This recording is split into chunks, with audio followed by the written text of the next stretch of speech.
தளபதி விரைவில் டெல்லிக்கு போக போறாரு அப்படிங்கிற மாதிரி ஒரு அப்டேட் பாத்தீங்கன்னா கிடைச்சிருக்கு. சோ பரபரப்பான அரசியல் களத்துல என்ன நடந்துகிட்டு இருக்கு அப்படிங்கறத பத்தி இந்த வீடியோல டீடைலா பார்க்கலாம். சமீபத்துல அதிமுக பொதுச் செயலாளர் எடப்பாடி பழனிசாமி அண்ட் செங்கோட்டையன் ரெண்டு பேருமே தனித்தனியா டெல்லிக்கு போயிட்டு வந்தாங்க. இவங்க ரெண்டு பேருமே டெல்லிக்கு போயிட்டு யாரை சந்திச்சு பேசிட்டு வந்தாங்க அப்படிங்கிறது நம்ம எல்லாருக்குமே நல்லாவே தெரியும். இப்படிப்பட்ட சூழல்ல விரைவில் தளபதி டெல்லிக்கு போக போறாரு, அங்க சில முக்கியமான அரசியல் தலைவர்களை சந்திச்சு பேச போறாரு அப்படிங்கிற மாதிரி ஒரு அப்டேட் பாத்தீங்கன்னா கிடைச்சிருக்கு.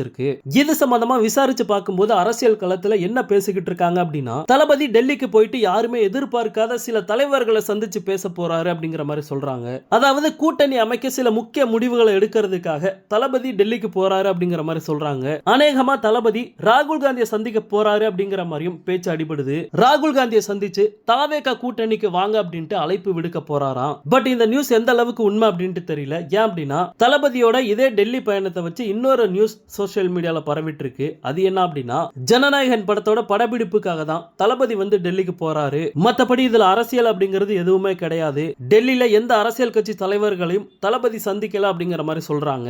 மொத்தத்துல தளபதி இல்லாம 2026 தேர்தல் இல்ல. தளபதியை மையப்படுத்தி தான் இந்த தேர்தல் நடக்க போகுது. அதிமுக திமுக ரெண்டு கட்சிகளும் பலமான கூட்டணி அமைச்சாலும் சரி, ரெண்டு கூட்டணிக்கும் தளபதி சரியான சவாலா இருப்பாரு அப்படிங்கிறதுல எந்த ஒரு மாற்று கருத்தும் இல்ல.